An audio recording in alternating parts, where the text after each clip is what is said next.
have to trust me.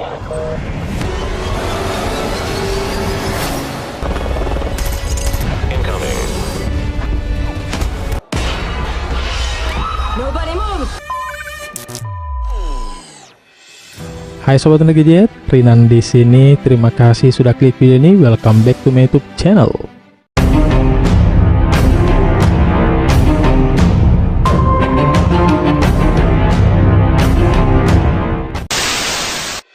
Pada episode kali ini guys, Mimin bakal recap alur cerita film trailer action asal Finlandia tahun 2021. Film ini guys menceritakan tentang aksi serangan teroris yang terjadi di Istana Kepresidenan pada saat perayaan Hari Kemerdekaan Finlandia. Sejumlah tamu terhormat menjadi sandera termasuk Presiden Finlandia. Film ini dirilis pada tanggal 19 November 2021 dan diganjar dengan rating 5,3 dari 10 bintang berdasarkan situs IMDb. So guys, pastikan gadgetnya tidak lowbat, dan ini dia alur cerita film Attack on Finlandia.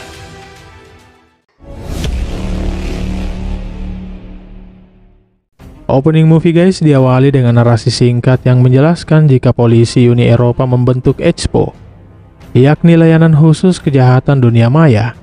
Para agennya berasal dari beberapa negara Eropa, dan beberapa operasi yang mereka lakukan diklasifikasikan tidak resmi.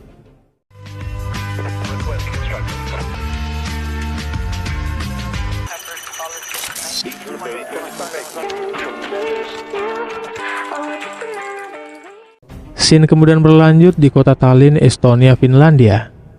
Di sana guys, kita berkenalan dengan agen layanan khusus Finlandia bernama Max Tanner dan juga rekannya bernama Sylvia Madsen. Diketahui guys, mereka menerima perintah untuk menyusup masuk ke rumah salah satu target buruan mereka bernama Titov. Di saat yang sama di markas pusat, kita berkenalan dengan atasan mereka bernama Mary Leclerc. Berdasarkan informasi intelijen, Mary memberitahu mereka jika rumah Titov dalam keadaan kosong. Singkat cerita guys, mereka pun tiba di depan rumah Titov dan langsung masuk ke dalam. Bergerak naik ke lantai 2, Sylvia langsung menuju ke meja kerja Titov. Dia diminta untuk men-scanning laptop yang ada di sana untuk menemukan laptop incaran mereka. Berhasil menemukannya, Sylvia pun memasukkan laptop itu ke tasnya. Namun tiba-tiba guys, Max Tanner mendengar ada pergerakan di salah satu ruangan. Hey, the house is not empty. We need to get them out of there now. I shot a child. Oh my god, I shot a child. Get out of there now. Movement, Fort Tango. Evacuate via the North Balkan. It was not your fault. What the fuck? Is the computer traveling with you? Affirmative. But still proceed with caution. Setibanya di markas, terlihat Sylvia merasa bersalah karena telah menembak anak itu. Itu bukan salahmu, kata Max, namun Sylvia malah makin marah. Ya, Max pun pergi meninggalkannya. Scene kemudian berlanjut pada beberapa hari kemudian di kantor pusat EXPO di Brussels, Belgia. Mary memberitahu Max jika yang ditembak Sylvia adalah putra Titov. Sylvia tak bisa disalahkan, itu tanggung jawabku, kata Max. Aku tak menyalahkannya, namun semua harus berjalan sesuai prosedur, kata Mary. Mary juga memberitahunya jika hasil pemeriksaan laptop itu mereka menemukan bukti yang pasti terhadap Titov, pencucian uang kampanye, disinformasi, dan sebagainya. Namun meskipun begitu, Titov masih memiliki pengaruh kuat di Rusia. Dia dilindungi. Scene kemudian berlanjut di Stockholm, Swedia. Sylvia menjalani investigasi internal karena kasus penembakan yang dilakukannya. Untuk itu dia diberikan cuti selama dan sampai penyelidikan internal selesai. Scene kemudian berlanjut di rumah tahanan kota Vantaa, Finlandia. Di sana guys, kita berkenalan dengan seorang pria bernama Vasa Jankovic. Diketahui guys, dia datang ke sana untuk menjenguk ayahnya yang menjalani hukuman penjara. Dia memberitahu ayahnya jika dia berusaha untuk memindahkan ayahnya di penjara Swedia. Namun ini sulit dan rumit, aku kehabisan waktu, kata Vasa. Namun mendengar itu, ayahnya hanya mengatakan, apakah kau sudah ke makam kakakmu dan membawakan bunga segar? Aku kesini karena aku adalah anakmu. Anakku sudah mati, kata ayahnya. Dia seorang tentara, tidak seperti kamu. Kamu tak perlu lagi ke sini. Lalu ayahnya pergi meninggalkannya. Saat berada di sebuah kapal, dia menerima telepon tagihan yang meminta dia untuk membayar hutangnya. Namun ya, sepertinya dia lagi bangkrut dan tak punya uang. Saat di rumah dia yang main komputer, tiba-tiba menerima pesan misterius yang menyampaikan, "Kami tahu situasimu. Kami bisa membantu."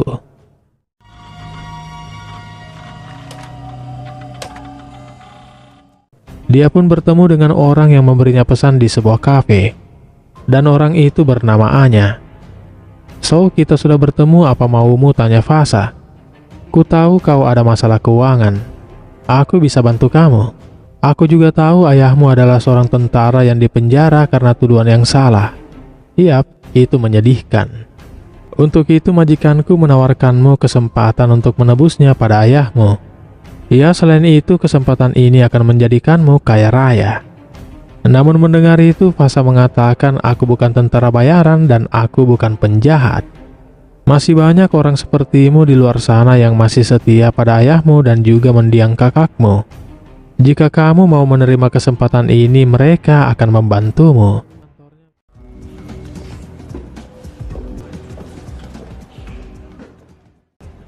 Scene selanjutnya di kantornya, Mary menonton berita jika Jenderal Morel mendekati para pemimpin Uni Eropa, salah satunya Presiden Finlandia. Dia menawarkan kesepakatan bahwa Uni Eropa harus memperketat sanksi ekonominya terhadap Rusia. Diketahui guys, Jenderal Morel merupakan jenderal Prancis yang saat ini menjabat sebagai presiden baru dari Komite Militer Uni Eropa. Mary kemudian menelpon Max dan memberitahunya jika Jenderal Morel adalah sosok yang kontroversial saat ini. So, sepertinya dia butuh perlindungan untuk perjalanannya ke Finlandia. Dia berteman baik dengan presiden, mereka kawan lama. So, apakah kita harus atur detail keamanan untuknya? Tak perlu, kata Mary. Aku diam-diam sudah menugaskan Sylvia. Dia orang yang sempurna untuk pekerjaan ini. Scene selanjutnya, Anya kembali menemui Fasa karena Fasa bersedia terima tawaran Anya. Setelah itu, Fasa menemui orang-orang yang masih setia pada ayahnya. Mereka adalah tentara bayaran yang pernah bekerja untuk ayah dan saudaranya. Sementara itu, di malam harinya, Max bertemu dengan Sylvia di sebuah kedai minum. Sylvia mengatakan, "Akhirnya aku akan kembali bertugas. Aku ditugaskan menjadi pengawal Jenderal Morel saat berkunjung di Finlandia." Singkat cerita, diberitakan hari kemerdekaan Finlandia dirayakan pada tanggal 6 Desember. Finlandia merdeka pada tahun 1917 dan saat ini menjadi anggota kuat Uni Eropa. Tahun ini akan ada jumlah tamu yang signifikan, para diplomat, perwakilan budaya, dan tamu kehormatan lainnya. Perayaan resmi hari kemerdekaan Finlandia dimulai pagi ini saat bendera Finlandia dikibarkan. Presiden Finlandia memulai harinya dengan peletakan karangan bunga di makam para pahlawan.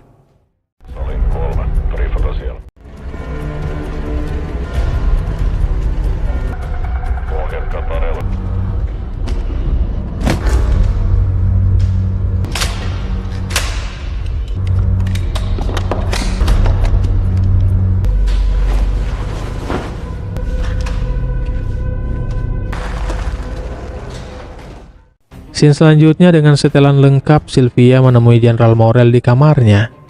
Malam ini dia akan mengawal Jenderal Morel menghadiri hari perayaan kemerdekaan Finlandia di Istana Presiden. Perayaan hari kemerdekaan dirayakan di Istana Kepresidenan Finlandia. Para tamu kehormatan sudah hadir di sana. Termasuk Jenderal Morel juga sudah hadir di sana dan berjabat tangan dengan Presiden. Di saat yang sama, Sylvia terlihat terus memantau Jenderal Morel. Sementara itu guys, di apartemennya, Max juga menonton siaran langsung yang disiarkan di TV. Di tempat terpisah di salah satu gedung tidak jauh dari Istana Presiden, terlihat Anya juga sudah standby. Dia kemudian menghubungi Fasa dan timnya yang dalam perjalanan. Kembali ke istana, di toilet Raisa melumpuhkan salah satu petugas keamanan. Lalu kemudian kembali ke tengah acara menjadi pelayan. Tidak lama kemudian terlihat Fasa dan timnya sudah tiba di sana. Anya kemudian mengaktifkan distorsi sinyal yang melumpuhkan CCTV dan alat komunikasi di istana, sehingga dengan mudah Raisa menyerang Presiden.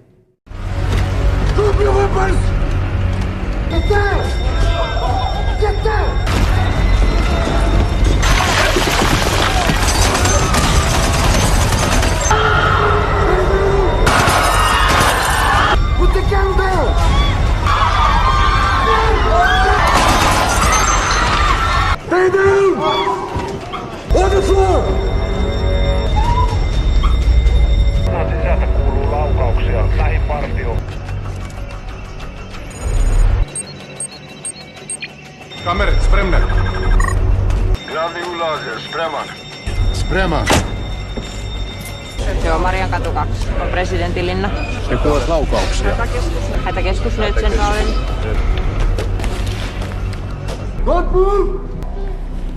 Stay on the floor and be calm. Are equipped with explosives.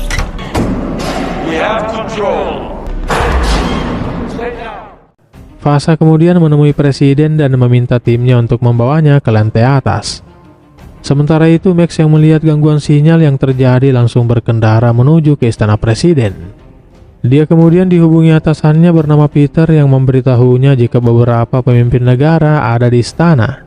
Dan semua pimpinan polisi juga ada di sana. Jadi otomatis Peter yang menjadi pimpinan komando saat ini. Untuk itu Peter meminta Max datang ke sana untuk menjadi negosiator. Di saat yang sama, terlihat pihak kepolisian sudah datang ke sana termasuk pasukan reaksi cepat pasukan kontra terorisme.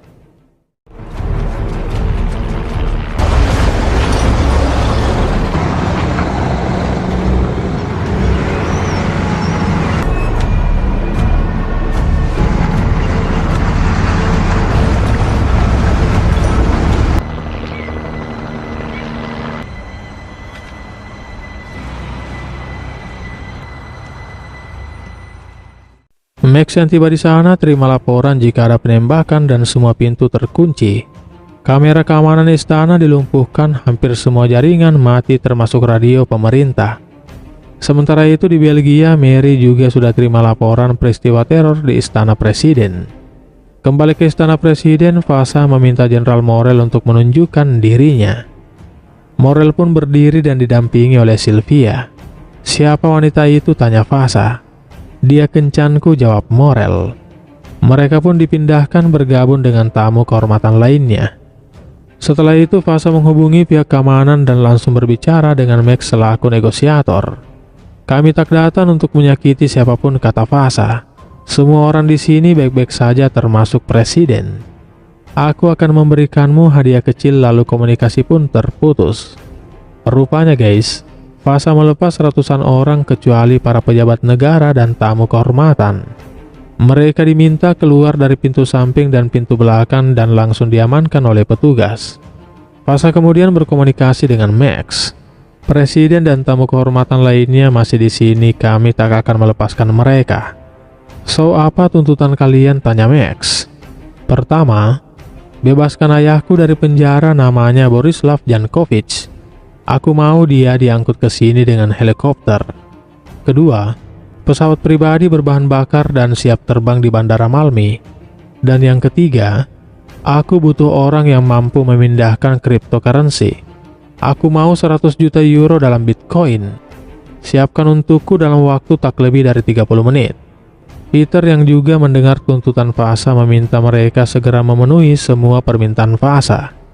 Prioritas kita menyelamatkan presiden. They must be after something specific. Professional stuff. Morale is pro-NATO and promotes tighter to catch and convict Yankovic. Vas is his only surviving son. Jankovic was convicted in Hague. I gotta go. Step 3 completed. Good. Omerta. I want you to kill him.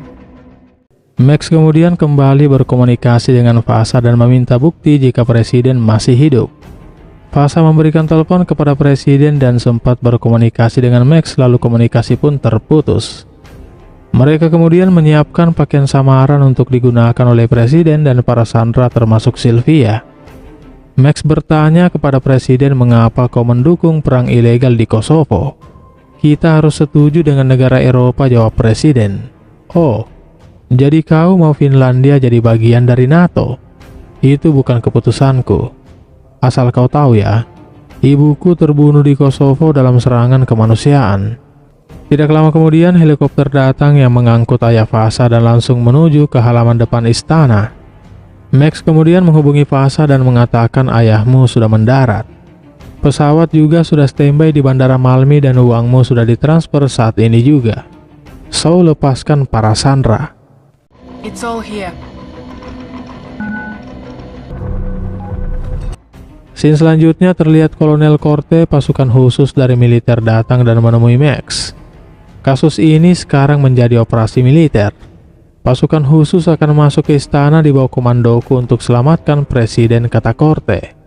Kau akan ikut bersama anak buahku, kami butuh negosiator. Korte pun meminta anak buahnya untuk memberikan Max perlengkapan yang dia perlukan. Sementara itu di istana terlihat para sandera sudah disiapkan untuk naik helikopter.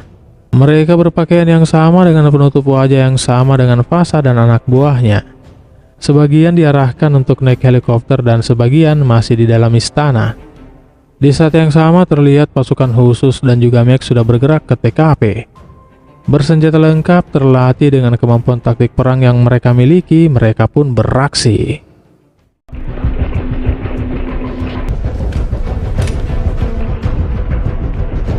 Delta 1, toimikaa. Lift! Look!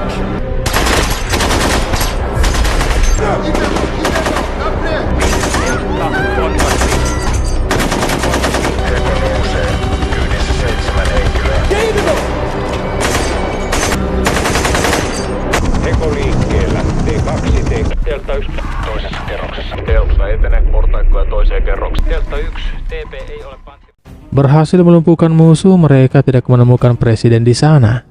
Sementara itu guys, Fasa dan dua orang lainnya berusaha untuk pergi melalui akses pintu bawah tanah. Mereka terus berlari untuk pergi meninggalkan istana. Akses pintu bawah tanah yang terbuka terdeteksi oleh pusat komando. Untuk itu Max diperintahkan bergerak menuju akses bawah tanah untuk melakukan pengejaran. Sendirian dengan perlahan dan hati-hati Max terus menyusuri koridor. Sementara itu terlihat helikopter sudah tiba di Bandara Malmi. Pasukan khusus yang sudah standby di sana diminta untuk tidak menyerang karena presiden ada dalam helikopter.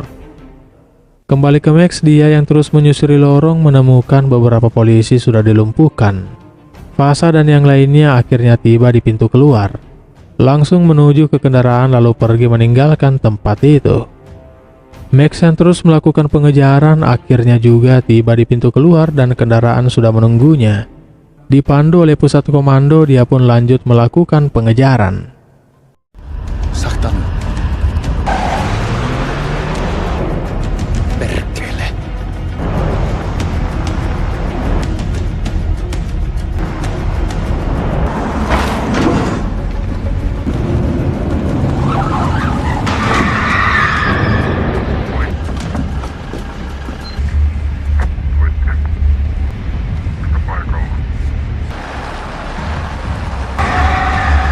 Kohde löydetty.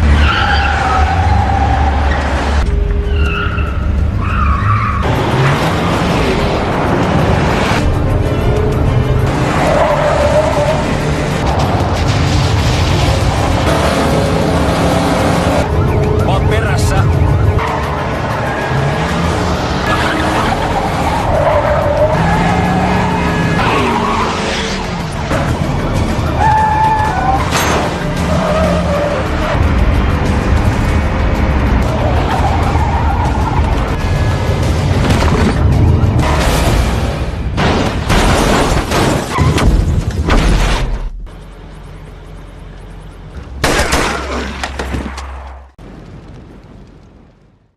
Hanya ada satu orang yang berhasil dilumpuhkan Max. Sementara Fasa dan ayahnya berhasil pergi melarikan diri. Kembali ke Bandara Malmi, mereka keluar dari helikopter dan langsung bersama-sama berlari menuju ke pesawat. Sementara penembak jitu dan pasukan lainnya diminta untuk tahan posisi dan tidak menyerang, karena mereka sama sekali tidak tahu yang mana presiden di antara orang-orang yang berlari.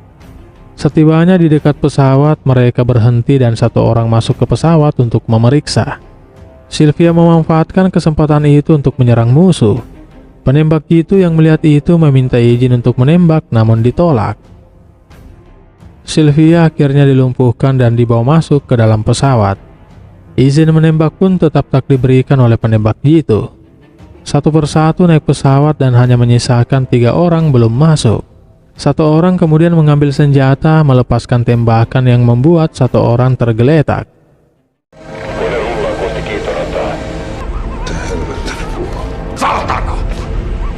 So that I can see them! Keep your hands so that I can see them! Tarkasta kohteen. Epe on ammuttu.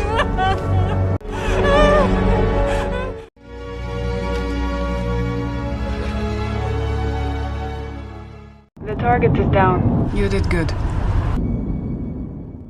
Singkat cerita guys, Fasa tiba di tujuan dan menyiapkan zona pendaratan pesawat. Lalu tidak lama kemudian pesawat itu datang dan mendarat di sana. Sementara itu Max yang melacak keberadaan pesawat terima laporan jika pesawat hanya berputar-putar di wilayah udara Finlandia dan mendarat di sana. Fasa dan ayahnya kemudian bergabung naik pesawat lalu mereka pun lanjut terbang. Pesawat terdeteksi pergi meninggalkan wilayah udara Finlandia menuju ke wilayah udara Rusia. Sementara itu diberitakan Menteri Dalam Negeri mengatakan jika pemerintah saat ini mengendalikan situasi. Mereka kerjasama dengan negara-negara Eropa dan sekutu agar mereka yang bertanggung jawab ditangkap sesegera mungkin. Selanjutnya mereka mengadakan rapat terbatas bersama Mary. Mary mengatakan pesawat pendeteksi milik NATO telah melacak pesawat yang membawa Fasa dan kawan-kawan. Dalam hitungan menit mereka akan memasuki wilayah udara Belarusia. Mary mengatakan dalang di balik semua ini adalah Titov dan Moskow mendukungnya. Fasa mau menyelamatkan ayahnya. Namun Mary yakin orang lain yang memerintahkan pembunuhan presiden. Lalu Peter mengatakan tenang, ada orang kita di pesawat. I need to use the bathroom.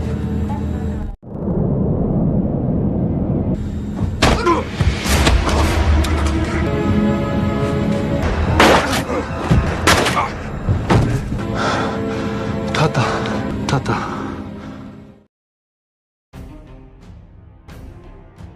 Scene selanjutnya Max mendatangi Menteri Dalam Negeri. Dia mengatakan kita butuh lebih banyak sumber daya untuk kasus ini. Namun Menteri mengatakan urusan keamanan internal Finlandia menjadi tanggung jawabku. Orang yang membunuh presiden berada di pesawat itu, kata Max. Ya, tapi jika mereka memasuki wilayah Belarusia, aku tak bisa berbuat apa-apa. Menteri Luar Negeri yang akan selesaikan ini dengan Uni Eropa. Kita harus atur pemakaman dan pemilihan untuk mencari pengganti presiden yang baru. Itu lebih penting saat ini, kata Menteri, lalu dia pun beranjak pergi. Max kemudian menemui Peter dan mengatakan bagaimana aku bisa masuk ke Belarusia. Aku harus menyelamatkan Sylvia dan Jenderal Morel. Kita tak bisa secara resmi terlibat dalam hal ini, kata Peter. Saat dalam perjalanan Max terhubung dengan Mary. Kami tahu tujuan penculik, tujuan mereka di kompleks industri tua Belarusia. Aku tak bisa terlibat secara resmi, tak mungkin aku bisa mengirim tim penyerang melewati perbatasan. Tapi aku bisa memberikanmu pengawasan satelit dan penjemputan dari perbatasan. Aku punya tentara bayaran bagian dari operasi hitam yang akan mengantarmu. Mereka tahu jalan di sekitar wilayah di sana.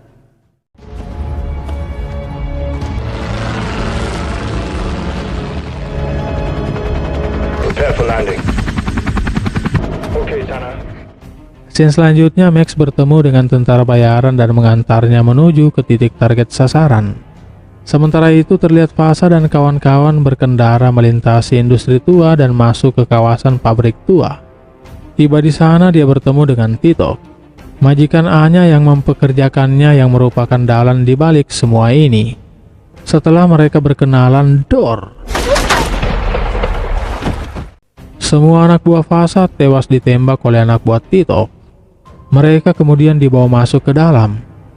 Di saat yang sama terlihat Max dan tim sudah tiba di sana dan mendekat ke pabrik tua itu.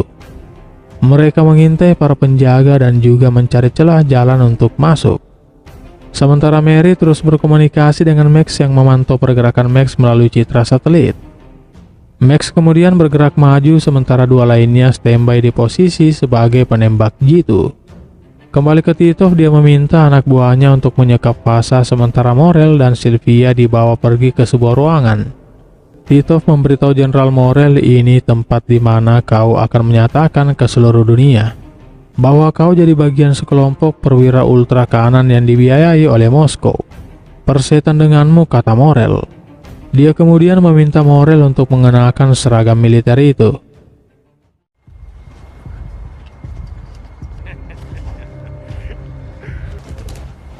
Through the doorway, stay by the wall.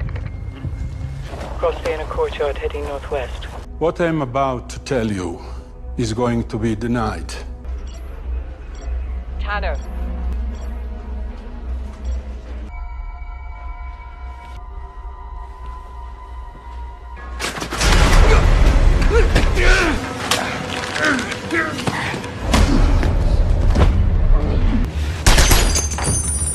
But I swear to you, it's true. My name is General Jean Morel. Who helped you? Russians. Setelah Morel memberikan pernyataan, Sylvia bertanya pada Titov, apakah itu anakmu yang tertembak di rumahmu? Iya, dia putraku, jawab Titov. Media melaporkan kalau dia dibunuh oleh perampok. Apakah kau si perampok itu? Aku tahu kalau kau hanya menjalankan tugas. Kini tugasmu beritahu semua orang siapa yang bertanggung jawab. Aku butuh semua nama pejabat Uni Eropa yang bertanggung jawab atas pembunuhan anak-anak.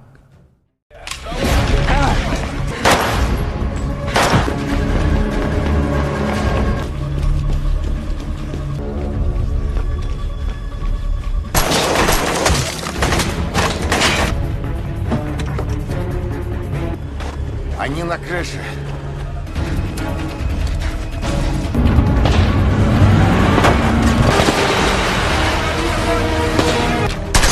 Request is found pinpoint location. Sylvia Madsen. Code 612. It's Sylvia Madsen. She's on the roof. This.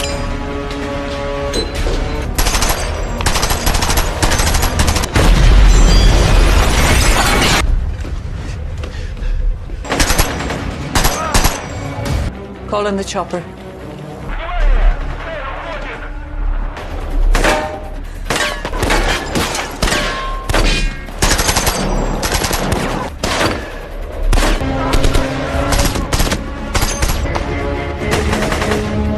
Давай! Слезай! Airspace flying at 300 feet. What a surprise! Estimated 20 seconds.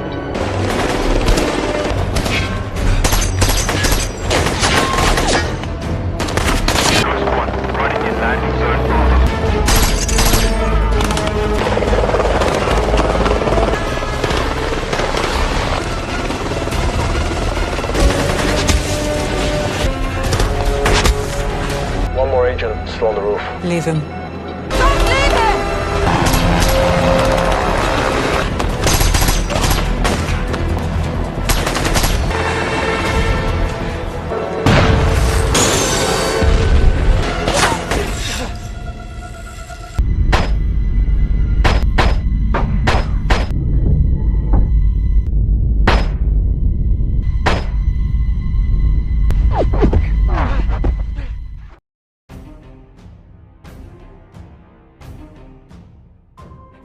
Scene kemudian berlanjut di Rusia.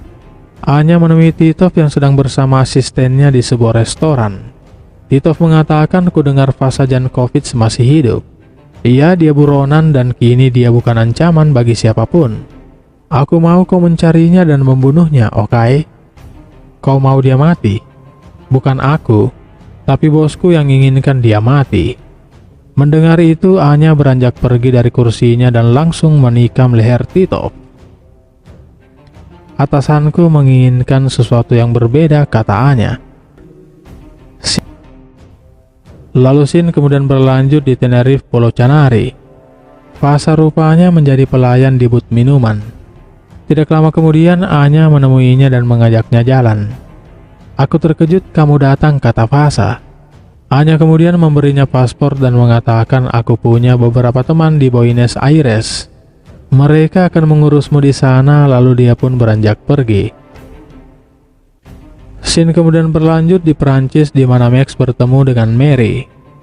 Max ingin tahu mengapa Mary meninggalkannya sendiri saat misi di Belarusia. Kita berdua profesional, kata Mary. Kita harus lakukan apa yang diperlukan untuk selesaikan misi. Tugasku memberi perintah, tugasmu mengikuti perintah. Mengapa mereka membunuh presiden kita, tanya Max. Presidenmu membentuk opini Finlandia, dan dia membuat persiapan agar Finlandia bergabung dengan NATO.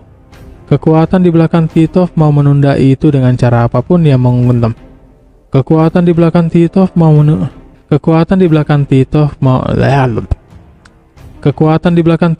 menunda itu dengan cara apapun yang memungkinkan. Scene kemudian berlanjut di Haparanda, Swedia. Terlihat Max bertemu dengan Sylvia dan film pun selesai, guys. Demikian episode movie recap kali ini. Dukung selalu channel ini dengan klik tombol subscribe, jangan lupa like, share, dan tinggalkan komentar jika video ini menghibur. Sampai jumpa guys pada video-video The Gadget selanjutnya. See you, bye-bye, dangkai, terima kasih.